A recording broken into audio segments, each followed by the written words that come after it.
ফুটবলের জাদুকর এবং মহাতারকা লিওনেল মেসিকে অধিনায়ক করে 2026 ফুটবল বিশ্বকাপের জন্য 26 সদস্যের শক্তিশালী স্কোয়াড ঘোষণা করেছে বর্তমান বিশ্ব চ্যাম্পিয়ন আর্জেন্টিনা। তরুণ ও অভিজ্ঞ ফুটবলারদের সমন্বয় করা এই দল নিয়ে ইতোমধ্যেই আকাশী নীল ফ্যানদের মধ্যে দেখা গেছে বাঁধভাঙা উচ্ছ্বাস।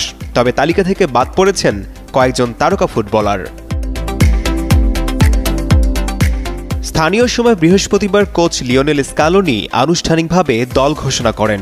কাতারের বিশ্বকাপ জয়ী দলের মূল কাঠামো ধরে রেখে Enzo Fernandez, Alexis Mac Allister, Julian Alvarez এবং জুলিয়ানো সিমিওনের মতো উদীয়মান এবং প্রমাণিত খেলোয়াড়দের মিশেলে দল সাজিয়েছেন তিনি। চূড়ান্ত 26 সদস্যের মধ্যে গোলরক্ষক হিসেবে থাকছেন এমিলিয়ানো মার্টিনেজ, হেরোনিমো রুলি এবং হুয়ান মুসো। রক্ষণভাগ সামলানোর দায়িত্বে থাকবেন Leonardo Balerdi, Nicolas Tagliafico, Gonzalo Montiel, Lisandro Martinez, Cristian Romero, Nicolas Otamendi, Facundo Medina এবং নাহুয়েল মলিনা। মাঝ মাঠের প্লেমেকার হিসেবে জায়গা পেয়েছেন Leandro Paredes, Rodrigo De Paul, Valentin Barco, Giovani Lo Celso, Exequiel Palacios, Alexis Mac Allister এবং Enzo Fernandez.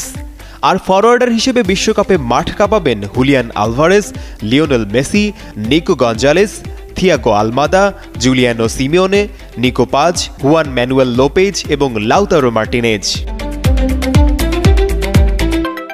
তবে স্কালোনির চূড়ান্ত তালিকা থেকে বাদ পড়েছেন কয়েকজন উল্লেখযোগ্য খেলোয়াড়। এর মধ্যে সবচেয়ে অবাক করা বাদ পড়াটি ফ্রাঙ্কো মাস্তান্তুয়ানোর। তিনি অভিজ্ঞ তারকাদের ভিড়ে আক্রমণ ভাগে জায়গা করে নিতে পারেননি। তালিকায় জায়গা হয়নি মার্কো সেনেসির। আর কাতার বিশ্বকাপ জয়ী দলের সদস্য আকুনিয়াও বাদ পড়েছেন। কাতার বিশ্বকাপে ফ্রান্সকে টাইব্রেকারে হারিয়ে আর্জেন্টিনাকে বহুল প্রতীক্ষিত তৃতীয় শিরোপা এনে দিয়েছিলেন মেসি। সেই আসরেই নিজের ক্যারিয়ারের সবচেয়ে বড় অধরাকেও স্পর্শ করেন তিনি। বর্তমানে বিশ্বকাপের সবচেয়ে বেশি ম্যাচ খেলার রেকর্ডও মেসির দখলে। এখন পর্যন্ত 26টি বিশ্বকাপ ম্যাচ খেলেছেন এই ফুটবল জাদুকর। ক্যারিয়ারের শেষ বিশ্বকাপ আবারও মেসির স্পর্শে উচ্ছ্বসিত হবে নাকি শেষটা মলিন মুখেই বিদায় নিতে হবে, এখন সেটি আর কিছু সময়ের অপেক্ষা। আশিকুর রহমান, যুগান্তর স্পোর্টস।